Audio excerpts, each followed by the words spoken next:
Bonjour à tous, je suis ravie de vous retrouver pour ce nouvel épisode de Contact, votre rendez-vous hebdomadaire sur la sécurité routière. Dans notre émission, des usagers de la route analysent des situations problématiques que l'on vit encore chaque jour. Et nous allons voir tout de suite comment ils se débrouillent avec les règles du code de la route.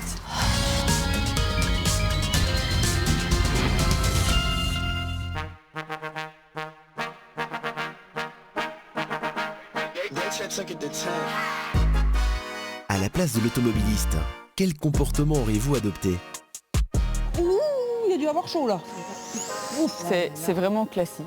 Trottinette et vélo, est-ce qu'ils peuvent rouler là déjà ? Ils sont sur la bande de bus déjà, donc... Ils ont tout à fait leur place dans la circulation. On a une voiture qui veut tourner à droite. Il pousse le cycliste, il force le passage. Normalement, le clignoteur, c'est avant de te rabattre. Hein. C'est pas à la dernière minute comme ça, il dit allez hop, j'y vais quoi. Enfin, même deux automobilistes, il y a aussi la voiture blanche. Il n'y a pas de feu rouge, enfin il n'y a pas de feu vert, il n'y a rien qui presse quoi. Quand tu es automobiliste, tu regardes à gauche, à droite et tu fais attention, tu cherches les usagers. Là, c'est clairement pour les cyclistes, les trottinettes. Personnellement, moi j'aurais laissé passer la trottinette. Ouais, il n'en tient pas compte quoi lui. Mais en fait, il y a une rue cyclable et donc la trottinette aurait pu prendre la rue cyclable. Ça n'empêche pas que la voiture devrait quand même faire attention à l'usager faible sur la route.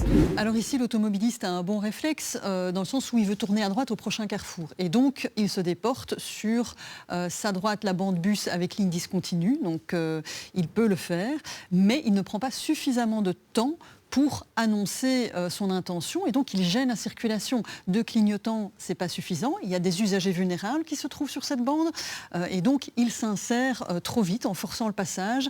L'idéal, ça aurait été de ralentir et de marquer son intention plus à l'avance pour trouver un bon créneau pour s'insérer. Et on est bon en analyse, hein ? Ouais. Risque-t-on une amende dans ce genre de situation ?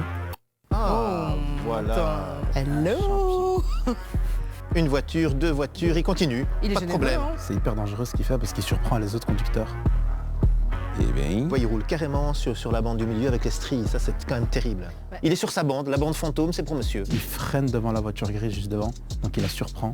Deux fois en fait. Il la double et il freine. Je dois l'avouer, j'ai jamais trop compris ces stries. Je sais que je dois pas être dessus. Ce n'est pas une bande de circulation. Normalement, les véhicules ne doivent Ok. pas rouler sur cette bande. Je pense que c'est pas très sérieux de faire ça. Tu penses ou t'en es certain? Je pense avec certitude. Alors, ça va. De Zala, à ton avis, est-ce qu'on risque une amende ? toute façon, il attend de faire ça. De Si on le toute façon, repère, oui, bien sûr. si on le qu'il risque une repère, amende. ouais, il y a une amende. Si un policier ou un inspecteur de police voit ça, il peut coller 2 infractions déjà excès de vitesse et conduite dangereuse. Non seulement il dépasse tout le monde, il met tout le monde en danger, il manquerait plus qu'il ait pas de phare, par exemple.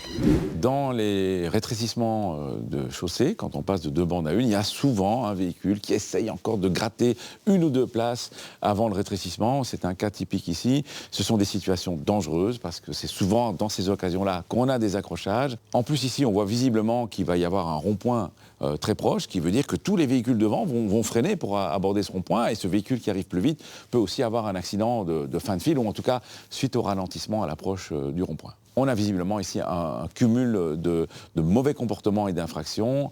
On a une vitesse inadaptée, on a un franchissement de ligne blanche et une conduite dangereuse. Et clairement, si un policier avait été présent et avait vu la scène, ce conducteur aurait pu avoir une amende. Eh bien, en tout cas, lui, il aura bien mérité son amende. Hein. C'est clair, vu le nombre d'infractions. Oh oui.